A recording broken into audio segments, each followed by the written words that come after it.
welcome to the Daily Englisher.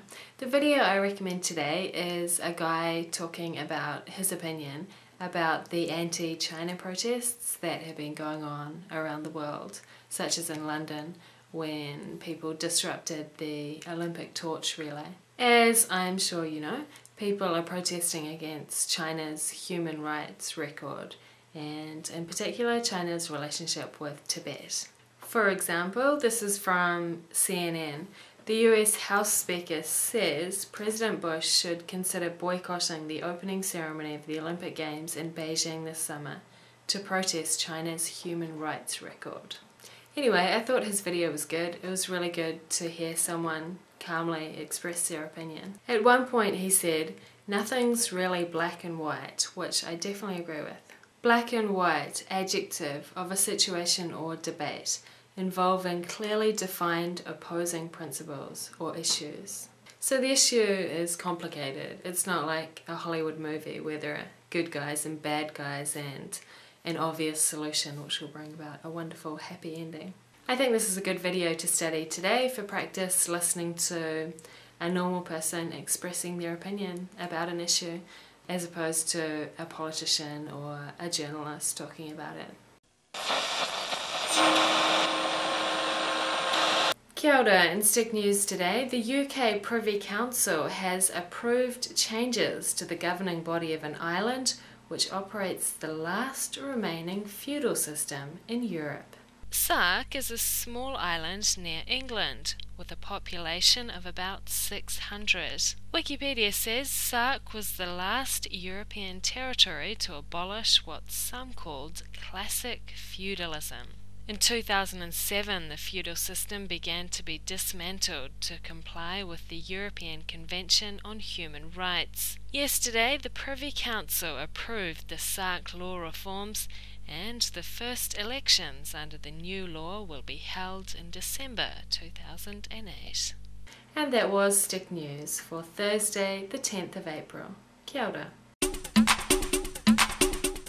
Today's word is anti. In today's video, he talks about anti-Chinese activities. Anti is a prefix in nouns and adjectives which has three meanings. Number one, opposed to or against, for example, antisocial. Number two, the opposite of, for example, anticlimax. And number three, preventing, for example, antifreeze. Anti is pronounced differently in American English, kind of like this, anti.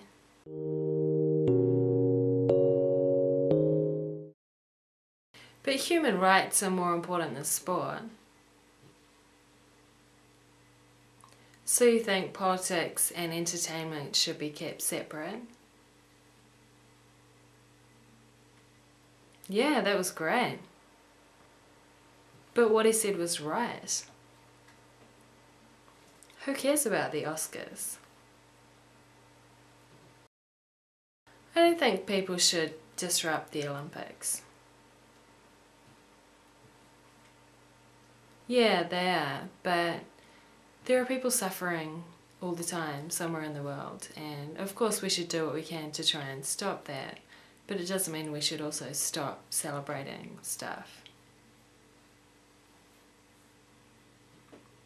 Well, not all the time, but sometimes I think that's a good idea. It reminds me of when Michael Moore said something about George Bush during the Oscars.